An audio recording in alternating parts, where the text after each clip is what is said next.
My girlfriend posted a quote on Facebook after an argument. Sometimes you have to walk away from toxic men. I liked the post and commented, I agree. Then I posted a photo of her suitcases on the driveway and tagged her with the caption, start walking. And then, original post, I, 29 male, need to get this off my chest because the last 48 hours have been absolutely insane. Background, my girlfriend, 27, moved into my house about 8 months ago. My house, bought and paid for 3 years before we met. She was paying $1,400 monthly for a studio apartment, complaining constantly about rent. I suggested she move in, save some money. Big mistake. The agreement was simple. She'd pay $600 monthly toward utilities and groceries. No rent since I already owned the place outright. Seemed fair. She agreed immediately. First month, paid on time. Second month, can I pay you next week? Tight month. Sure, whatever. By month 6, I'd received maybe $2,000 total. Should have been $3,600. I stopped asking. Didn't want to seem petty. Meanwhile, she's ordering takeout 4 times weekly, getting her nails done every 2 weeks. New clothes constantly. Amazon packages arriving daily, all on her dime, supposedly. But she couldn't afford $600 monthly for shared expenses. The argument, last Tuesday night around 9 p.m. I'm doing dishes from dinner I cooked. She's on the couch scrolling her phone. Me, hey, can you help clean up? I'm tired, had a long day. I worked too and cooked dinner. You offered to cook. I didn't ask you to. I cook every night because you never do. Maybe I would if you didn't act like such a control freak about the kitchen. Record scratch moment. Control freak? For asking her to help clean? Me, I'm asking you to wash 3 dishes. That's not controlling. This is exactly why I need my own space. You're always monitoring what I do. Always complaining. Me, you live here rent-free and don't contribute. I'm not complaining. I'm asking for basic partnership. Rent-free? I pay $600 a month. You've paid maybe $2,000 in 8 months, and my mortgage is $1,800 monthly, plus utilities, plus groceries you eat. You're getting a massive discount and acting like I'm the problem. She stood up, face red. I can't believe you're keeping score. That's so toxic. I'm done with this conversation. She grabbed her phone, went to the bedroom, slammed the door. I finished the dishes, went to bed around 11. She was already asleep or pretending to be. The Facebook post. Wednesday morning, I woke up around 6:30 a.m., checked my phone. Notification, girlfriend posted on Facebook. The post. Sometimes you have to walk away from toxic men who keep score of every little thing and make you feel guilty for existing. Know your worth, ladies. Don't let anyone dim your light. Posted at 11:47 p.m. Right after our argument, already had 23 likes. Comments from her friends, you deserve better. Don't let him treat you like that. Red flags everywhere. I sat there, coffee getting cold, reading the comments. She'd made me the villain in a story where I asked her to wash dishes.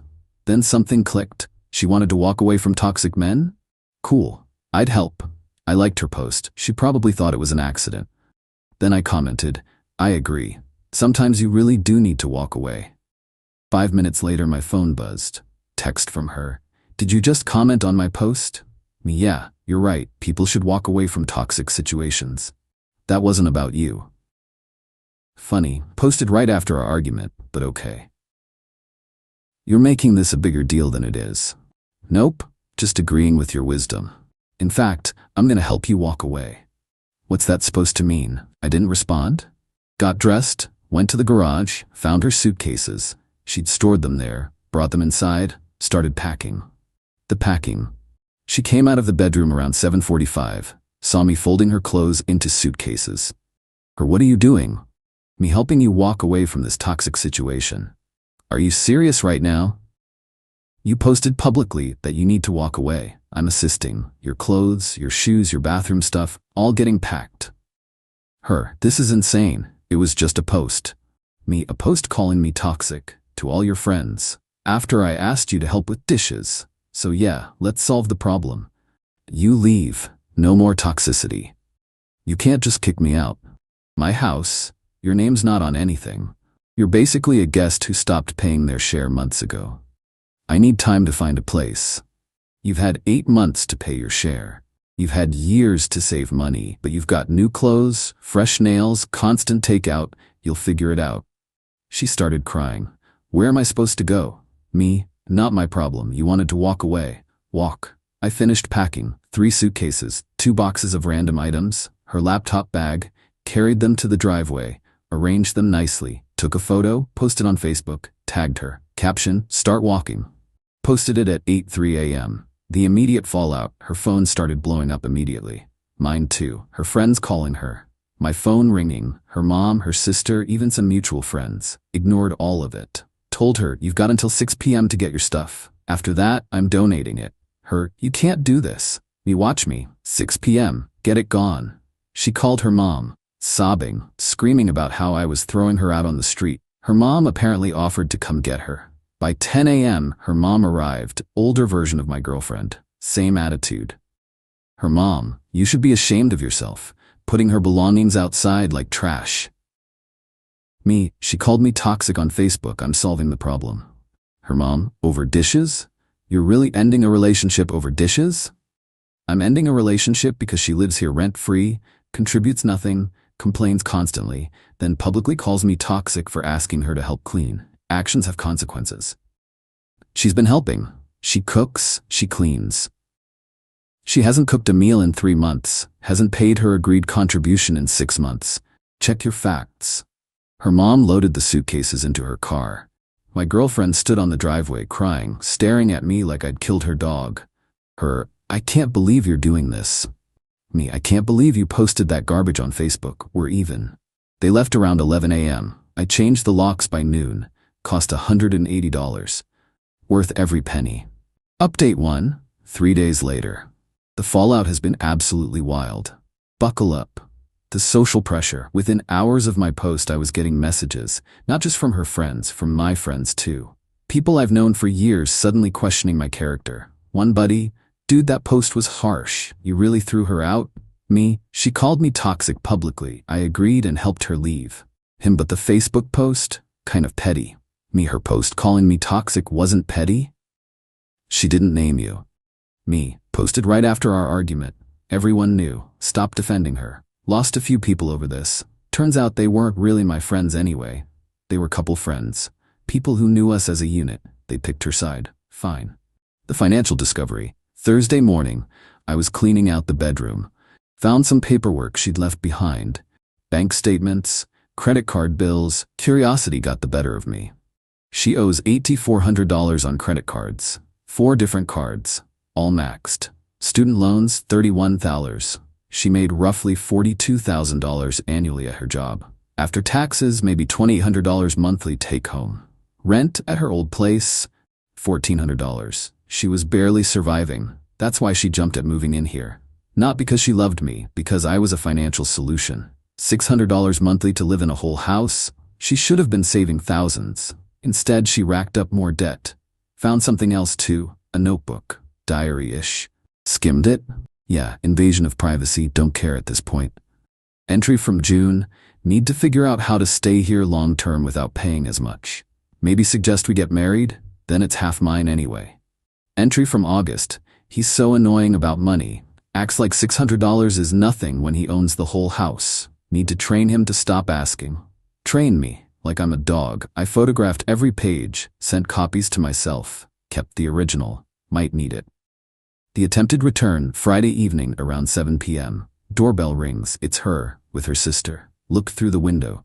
Didn't open the door. Her, I know you're in there. Open up. Me, no, her sister. Stop being childish. Let her get the rest of her things. Me, she got everything. I packed it all. You missed stuff. I need my makeup from the bathroom. Me, already donated. Told you 6 p.m. Wednesday, or it was gone. Her sister, you can't just donate someone's belongings. Sure I can. She abandoned them. Gave her a deadline. She missed it. I didn't miss it. I got everything Wednesday.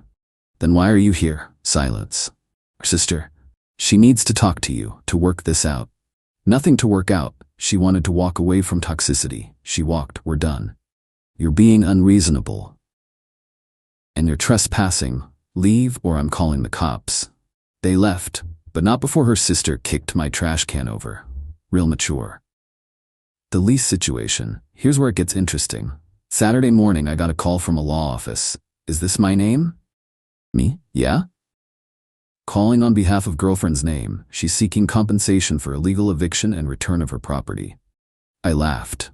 Actually laughed. She was never a tenant. She was a guest. No lease. Nothing in writing. She lived there for 8 months. That establishes tenancy. She paid maybe $2,000 total in 8 months for a $600 monthly agreement. She violated our arrangement? I asked her to leave? She left. You gave her insufficient notice. I gave her until 6 p.m. same day. She removed her belongings, her choice to go immediately. She's claiming you locked her out.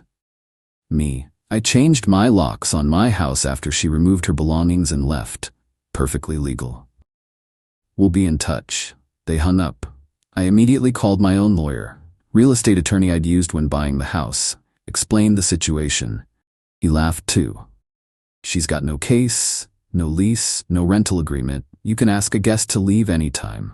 Changing your locks after she left is fine. Don't worry about it. She's claiming illegal eviction. Let her try.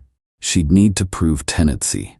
Without a lease or proof of consistent payment, she's got nothing. Even if she had proof, worst case you'd owe her a 30-day notice period, but since she left voluntarily, there's no issue. What about her threatening to sue? Let her. Her lawyer will tell her she's wasting money. If they actually file, we'll respond, but I doubt they will. Felt better after that call. The mutual friends. Sunday afternoon, ran into a mutual friend at the grocery store. She approached me in the produce section. Hey, heard about what happened? Yeah. Listen, I know there are 2 sides to everything, but that Facebook post of the suitcases was pretty brutal. You saw her post calling me toxic? I did, but that didn't name you specifically. We posted right after our argument, at midnight, about a toxic man who keeps score. Who else would that be? Fair point, but you could have handled it privately. She made it public first. I just responded in kind, by humiliating her. Me, by agreeing with her that she should walk away. You know what I mean. I really don't. She lived in my house for 8 months, barely paid anything, then publicly called me toxic. I removed the problem. How is that wrong? It's just harsh, that's all. She walked away. Haven't heard from her since. Update 2. 2 weeks later. Things have escalated in ways I didn't expect. Some good, some absolutely ridiculous. The lawyer letter. Got an actual demand letter last Tuesday. From her lawyer, she really hired one. Demanding 1. $4,800, reimbursement for 8 months of contributions to household. 2. $3,200, value of donated items. 3. $2,000, emotional distress. Total, $10,000. I forwarded it to my lawyer. He read it, called me back within an hour. Lawyer, this is garbage. She's claiming $600 monthly payments she never made. Can you prove she didn't pay? Me. I have bank statements. She paid $2,000 total. I can show every transaction. Perfect. The donated items? She abandoned them after you gave notice. Even if we treat her as a tenant, abandoned property becomes yours after proper notice. Emotional distress? Please. We'll respond denying everything, don't worry. He sent a response letter. Basically said, prove she paid $4,800. She can't. Prove the items were worth $3,200. She can't. Emotional distress isn't compensable in this context. Go pound sand. Her lawyer went quiet after that. The work drama. Here's where it got weird. My ex works at a marketing firm. I work in software development, different industries, different companies. Wednesday, I got an email at work from HR. Please schedule a meeting with us regarding a personal matter. My stomach dropped, called HR immediately. HR rep, we received a complaint about harassment. Me, from who? A third party. They claim you've been harassing someone outside of work and it's affecting our company's reputation. Who filed this? We can't disclose that, but we need to discuss it. Meeting was Thursday morning. I brought printed documentation, the Facebook posts, hers and mine, the timeline, bank statements showing she barely paid, the diary entries about using me financially. HR rep looked it all over. So this is a personal relationship that ended? Me, yes. I asked her to leave my house. She left, then posted on Facebook calling me toxic. I responded, it's personal, nothing to do with work. She's claiming you're harassing her. Me, I haven't contacted her at all since she left. 0 calls, 0 texts, 0 anything. That's not harassment. The Facebook post, was a response to her post. She made our breakup public. I responded publicly, then blocked her on everything. HR rep reviewed the documents again. Okay, this is clearly personal. We're closing the complaint, but maybe avoid social media drama going forward. Me? Trust me, I'm done with that. Found out later, through a former mutual friend who felt bad, that my ex's sister filed the HR complaint. Not even my ex directly. Her sister called my company pretending to be a concerned citizen. Pathetic. The family pressure. Her mom has been calling. I blocked her number after the second call, but she started calling from different numbers. Finally answered one. Her mom, we need to talk about this situation. Me, no, we don't. My daughter is devastated. She's having panic attacks. She can't sleep. Me, not my problem. You threw her out with nowhere to go. Me, she's living with you. She's fine. She's not fine. She's depressed. She might need medication. Again, not my problem. She chose to publicly call me toxic. I agreed and helped her leave. Actions. Consequences. Her mom. She made a mistake. She was upset. You're really going to hold one Facebook post against her forever? It wasn't the post. It was 8 months of her using me financially while contributing nothing. The post was just the final straw. I'm done discussing this. She loves you. She loved my house and my lack of rent. Check her diary entries about training me to stop asking for her share. She's manipulative. Her mom. You read her diary? Me, she left it here. Found it while cleaning. Real eye-opening stuff about how she planned to marry me for the house. You're twisting her words. I photographed every page. Want me to send them to you? See what your daughter really thinks? Silence. You're a cruel person. I'm a person who got used and ended it. Stop calling. Block that number too. The property claim. Last Friday got a text from an unknown number. Her again, obviously. I left my grandmother's necklace in the bedroom drawer. I need it back. It's a family heirloom. I remembered that necklace. She wore it maybe twice in 8 months. Claimed it was valuable. Me, nope. Don't have it. I left it there. Check the drawer. Already cleaned out everything. Donated what was left after you missed your deadline. You donated a family heirloom. If it was so important, you should have gotten it Wednesday. I gave you a deadline. You missed it. I'm calling the police. Go ahead. Tell them you left property at your ex-boyfriend's house and missed the deadline to retrieve it. See how that goes. She actually did call the police. 2 officers showed up Saturday morning. Officer, sir, we got a report about stolen property. Not stolen. Abandoned. I asked her to leave, gave her until 6 p.m. to get her stuff. She got most of it, left the rest. I donated what remained. Officer, she's saying there was a valuable necklace. If it was valuable, she should have prioritized getting it. I cleared out the bedroom a week after she left. Gave her plenty of time. Do you have proof you donated items? Me, donation center receipt. Goodwill. Got it somewhere. The officer looked tired. Sir, this is a civil matter. We can't force you to return items you no longer have. Ma'am, you'll need to work this out privately or through the courts. My ex, she was sitting in a car outside, but it was my grandmother's necklace. Officer, then you should have gotten it when you were asked to remove your belongings. We're done here. They left. Honestly, I do vaguely remember seeing a necklace. It's in a box in my closet. Random jewelry and accessories I wasn't sure about.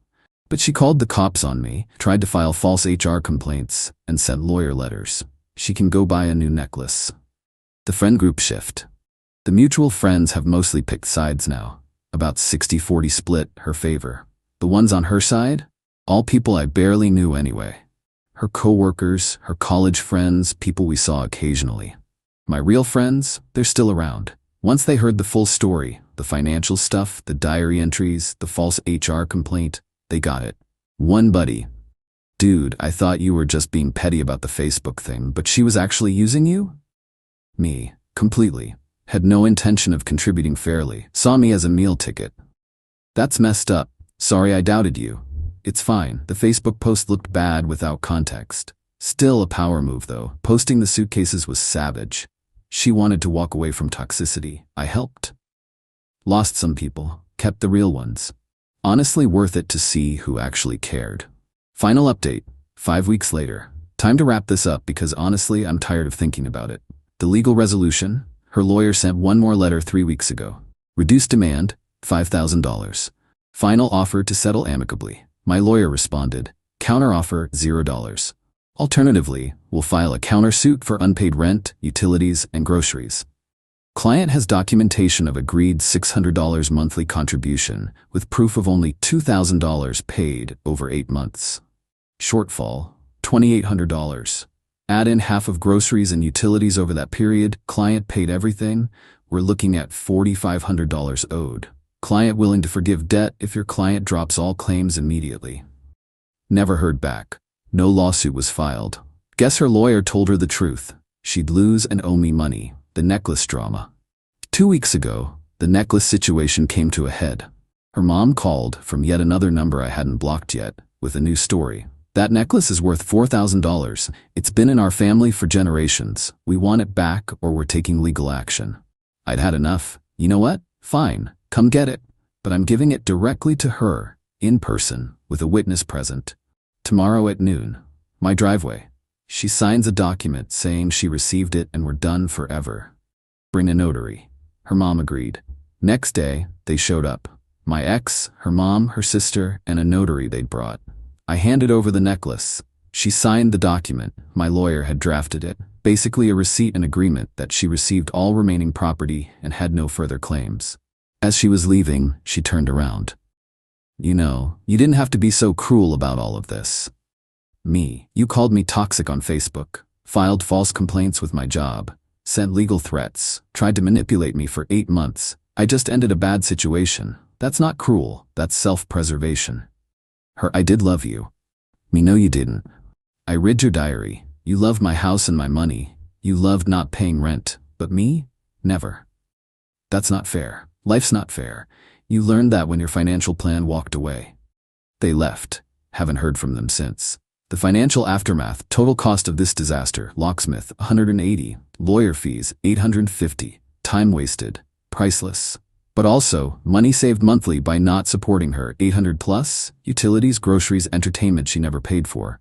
8 months of that, $6,400 saved going forward annually. Peace of mind, can't put a price on it. So financially, I'm way ahead. The social media epilogue. The Facebook post of the suitcases has 327 likes now.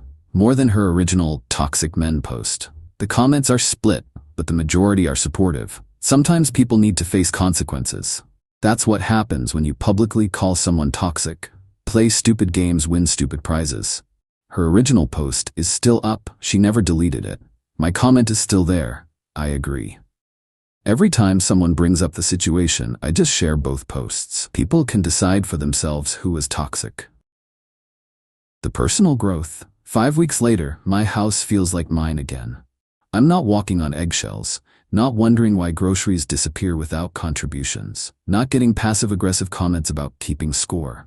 I'm sleeping better, eating better, actually enjoying my home. Started dating again last week. Coffee with someone I met through friends. She has her own place, her own career, her own life. We split the check without drama. When she asked about my last relationship, I kept it simple. She wasn't ready to be an equal partner. It ended. No need to get into Facebook drama and suitcases on driveways. That's for Reddit. The reflection. People keep asking if I regret the Facebook post, the suitcases, the public call-out. Honest answer, no. She made our breakup public first, called me toxic to everyone who'd listen. I just agreed and acted accordingly. Could I have handled it privately? Sure. Packed her stuff, asked her to leave, changed locks quietly, but she chose the public arena. So I played the same game. Did I lose some friends? Yes. But they weren't really friends if they supported someone who used me financially and called me toxic for asking for basic contributions. Did I make enemies of her family? Yes. But they raised someone who thought training their partner to accept financial manipulation was acceptable. Their opinions don't matter. Did I come out ahead? Absolutely. The lessons. What I learned from this mess. 1. Don't let people live with you without a clear, written agreement, even if you love them. 2. If someone makes you the villain publicly, defend yourself publicly. Don't let false narratives stand. 3. Pay attention to financial patterns. If someone can't contribute equally when they clearly have money for other things, they're choosing not to contribute. 4. When someone shows you they're using you, believe it. Don't make excuses. 5. Diaries left behind are fair game. That's not invasion of privacy, that's information gathering after someone's already gone. The current status. I'm in my house. It's clean. It's quiet. The fridge has food I bought that I'll actually eat. The bills are paid by me without wondering if someone else will chip in. My ex is living with her mom, probably still complaining about how unfair I was. Probably still telling people I'm toxic. Probably still avoiding responsibility for her own choices. Her flying monkeys have stopped calling. The legal threats have stopped. The drama has finally died down. Life's boring again. And boring is exactly what I wanted. She wanted to walk away from toxic men. I made it easy. She should thank me, really. I solved her problem. As for the Facebook post, still up, still public, still a reminder that if you're going to call someone toxic on social media, they might just agree with you. And that agreement might come with your suitcases on the driveway. Worth it? Absolutely. Thanks for following this mess. Time to close this chapter and actually move forward.